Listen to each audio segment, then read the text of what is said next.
Hello students, welcome to एड्योरा। मैं Dinesh, faculty of Indian polity आपका स्वागत करता हूं।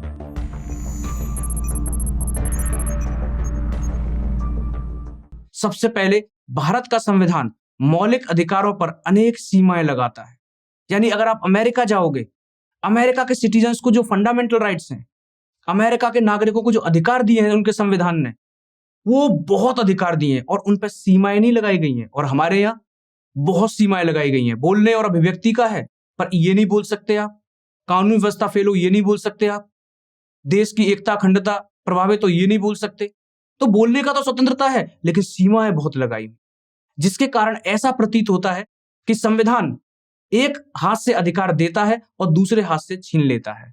यानी कि बड़े बड़े संविधानकारियों ने, बड़े बड़े कानून के ज्ञाताओं ने यह कहा कि भारत का संविधान मौलिक अधिकार तो देता है, सीमाएं भी लगा देता है। इसका अर्थ क्या है कि एक हाथ से दे रहा है और एक हाथ से अधिकार छीन रहा है। दूसरा है, भारत में मौलिक अधिकारों से संबंधित भाग अत्यधिक लंबा एवं जटिल है। दूसरी क्रिटिसिज्म की गई, दूसरी आलोचना की गई कि इंडिया में जो फंडामेंटल राइट से जुड़ा हुआ पार्ट 3 है, भाग 3 है, वो बहुत ही लंबा है और जटिल भी है। अब मैं कितने दिन से फंडामेंटल राइट पढ़ा रहा हूं, कितनी सारी क्लासेस हुई, कितनी चीजें पढ़ी, कितने लंबे समय से पढ़ा रहा हूं, तो कितना लंबा भाग है, ये जटिल भी है, जिसके कारण मुकदमेबाजी को बढ़ावा मिलता है। यानी अब फंडामेंटल राइट भाई इतने बड़े हैं, इतनी सारी चीजें दे दी, उसके बाद अब क्या होगा? मान लीजिए किसी का फंडामेंटल राइट छीन लिया पुलिस ने या दूसरे व्यक्ति ने, वो कोर्ट में जाएगा और कोर्ट में जाएगा तो मुकदमेबाजी बढ़ेगी। अब मैं अपना वकील करूंगा, दूसरा पक्ष अपना वकील करेगा, बहस चलेगी, तो मुकदमेबाजी को बढ़ावा मिलता है इससे। और भारत के संविधान को वकीलों का स्वर्ग भी कहा जाता है। एक बहुत बड़े विद्वान थे जिनका नाम था आइवर जेनिंग्स। आइवर जेनिंग्स ने यह भी कहा है कि भारत का संविधान वकीलों का स्वर्ग है। यानी मौलिक अधिकार जोड़ दिए और अधिकारों के ऊपर हमारे देश में कितने केस होते हैं, प्रतिदिन सुप्रीम कोर्ट में केस सुनाई देते हैं, इतने सारे, कोई भी पिटीशन फाइल कर देता है हाई कोर्ट में, सुप्रीम कोर्ट में, तो कितने मुकदमेबाजी होती है फंडामेंटल राइट को लेकर। तो आइवर जेनिंग्स ने साफ कह दिया कि भारत का संविधान वकीलों का स्वर्ग है। यानी वकीलों के मजे हैं, वकील धन कमाते हैं, वकील पैसा कमाते हैं, इस चीज को देखते हुए। उसके बाद तीसरा है कि मौलिक अधिकारों का स्वरूप ऐसा है कि वे आपस में टकरा जाते हैं एवं विरोधाभास पैदा कर देते हैं। अब सोचिए, ये तो बहुत बड़ी बात है कि फंडामेंटल राइट्स का, हमारे मौलिक अधिकारों का जो स्वरूप है वो ऐसा है कि वो आपस में टकरा जाते हैं। जैसे कि हमने पढ़ाया था कि समानता का अधिकार होगा, राइट टू फ्रीडम होगा, समानता का अधिकार हो गया। उसके बाद एक और टकरा गया जिसमें कहा गया राइट टू प्रॉपर्टी, संपत्ति का अधिकार, संपत्ति का अधिकार, समानता का अधिकार।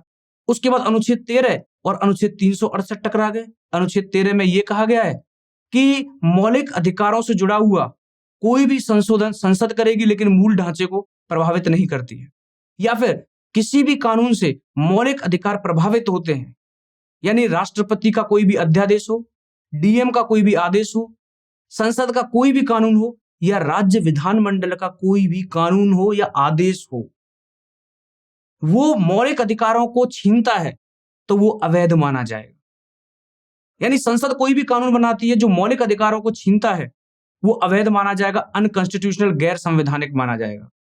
और वहीं 368 कह रहा है कि संविधान से जुड़े हुए किसी भी प्रावधान पर संशोधन करने का अधिकार संसद को होगा। वहां बोल रहा है कि संसद कर सकती है और वहां बोल रहा है कि नहीं कर सकती है। और इसमें हमने सारे केस पढ़े, सारे मामले पढ़े, बैरूबरी यूनियन, गोलकनाथ केस, उसके बाद केशवानंद भारती का बहुत इंपॉर्टेंट केस पढ़ा। ये सारे मामले पढ़े और बताया कि कैसे कैसे। तो हमारे संविधान में विरोधाभास बहुत ज्यादा होता है।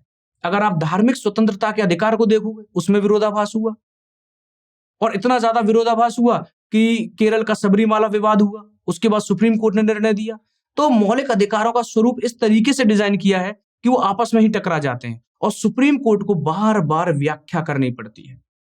उसके बाद मौलिक अधिकारों में मौलिकता का अभाव है और संविधान निर्माताओं पर यह आरोप लगाया जाता है कि उन्होंने अमेरिका की नकल की है।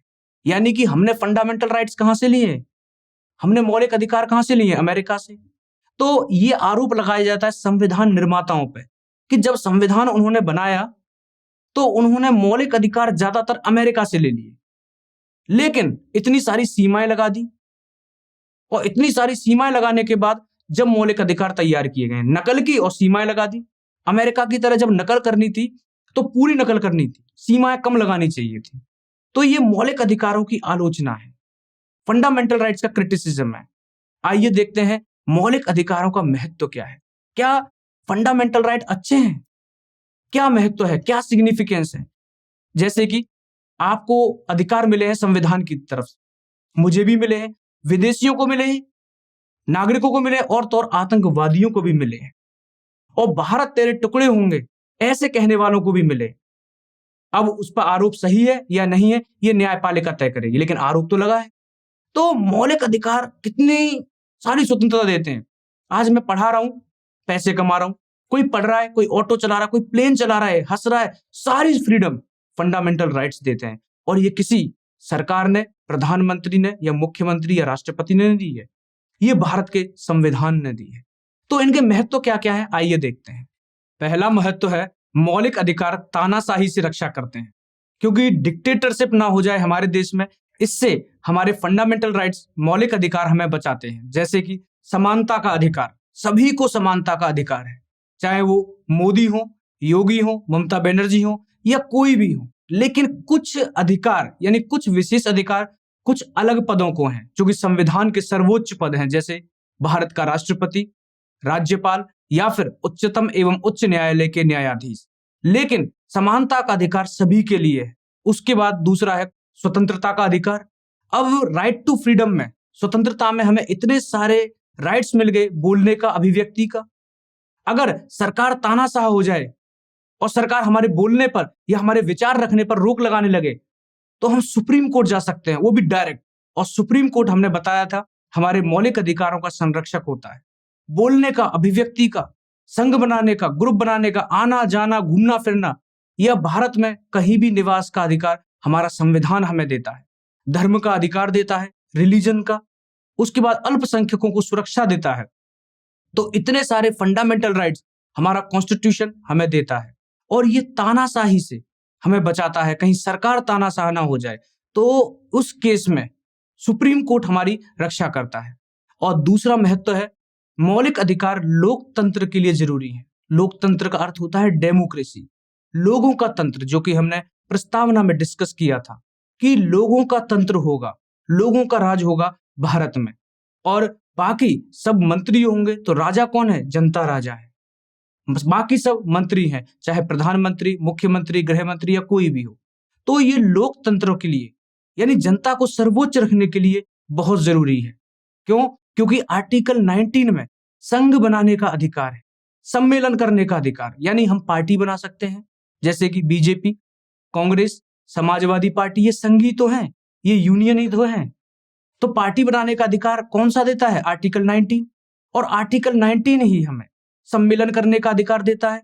सम्मेलन का अर्थ है अपना प्रचार करने के लिए हम 1000, 2000 लोगों को, 5000, 10,000 लोगों को इकट्ठा कर सकते हैं, जैसे कि बड़ी बड़ी रैलियां देखी होंगी।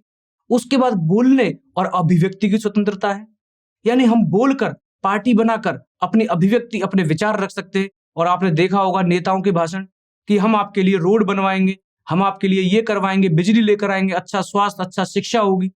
तो लोकतंत्र के लिए, डेमोक्रेसी के लिए याद रखिएगा हमारे मौलिक अधिकार बहुत जरूरी हैं, फंडामेंटल राइट्स बहुत जरूरी हैं। नेक्स्ट सिग्निफिकेंस है, अगला मौलिक अधिकारों का महत्व है, मौलिक अधिकारों में स्वाधीनता आंदोलन के आदर्श पाए जाते हैं। यानी कि जब हमारा देश उपनिवेशकों का गुलाम था, अंग्रेजों का गुलाम था, उस वक्त स्वाधीनता आंदोलन जो हुए थे, उनके हमारे संविधान के मौलिक अधिकारों में आदर्श भी पाए जाते हैं। उसके बाद है मौलिक अधिकार अल्पसंख्यक वर्ग में भरोसा एवं विश्वास की भावना उत्पन्न करते हैं, जिससे राष्ट्रीय एकता मजबूत होती है। यानी कि फंडामेंटल राइट्स का छठवां मौलिक अधिकार, यानी फंडामेंटल राइट्स का, मौलिक अधिकारों का पांचवां मौलिक अधिकार हमें अल्पसंख्यकों का अधिकार देता है। यानी कि उसमें दिया गया है शैक्षिक एवं संस्कृति संबंधी अधिकार, यानी कि अल्पसंख्यक अपनी भाषा, अपनी लिपि या फिर अपनी संस्कृति को बचाए रख सकते हैं, उनको संरक्षण दिया गया है। उसके बाद अल्पसंख्यक अपना कोई भी शैक्षणिक संस्थान खोल सकते हैं, जिस तरीके से मदरसा हुआ, मठ हुआ, इतनी सारी चीजें। तो ये क्यों दिए गए? ये फंडामेंटल राइट्स अल्पसंख्यकों को, माइनॉरिटीज को क्यों दिए गए? ये इसीलिए दिए गए क्योंकि वो बहुत कम थे। जब हमारी संविधान सभा, हमारी कॉन्स्टिट्यूएंट असेंबली कॉन्स्टिट्यूशन बना रही थी, ये उस वक्त की बात है 1946 की, जब हमारा देश आजाद होने वाला था। तब से हमारा संविधान बन रहा था। उस वक्त हमारे देश में अल्पसंख्यक, माइनॉरिटीज बहुत कम थे। कहीं उन्हें ये ना लगे कि हम कम है और हमारी संस्कृति, हमारी शिक्षा, हम खत्म हो जाएंगे, हमें तो मार दिया जाएगा। तो उनके भरोसे एवं विश्वास की भावनाओं को जीतने के लिए अलग से मौलिक अधिकार जोड़ा, जिससे राष्ट्रीय एकता मजबूत होती है। और मौलिक अधिकारों का अगला महत्व है, मौलिक अधिकारों में भारत के संविधान का दर्शन यानी फिलॉसफी पाई जाती है। फिलॉसफी का मतलब है दर्शन। आपने देखा होगा जब हमने प्रस्तावना पढ़ाया, तो प्रस्तावना में बताया कि दर्शन का भाग है प्रस्तावना, जिसमें समाजवादी, पंथनिरपेक्ष, लोकतंत्रात्मक, गणतंत्र, ये सारे शब्द बताए। और यही तो हमारे मौलिक अधिकार में है, समानता का अधिकार, स्वतंत्रता का अधिकार। इन्हीं से तो समाजवाद बनता है, इन्हीं से तो लोकतंत्र बनता है, इन्हीं से तो गणतंत्र बनता है, तो और इन्हीं से पंथ निरपेक्षता हमारे मौलिक अधिकारों में जोड़ी गई। और वो पंथ निरपेक्षता धर्मनिरपेक्षता के आधार पर जोड़ी गई। और वो चौथा मौलिक अधिकार था जिसमें कहा गया धार्मिक स्वतंत्रता का अधिकार, right to freedom of religion.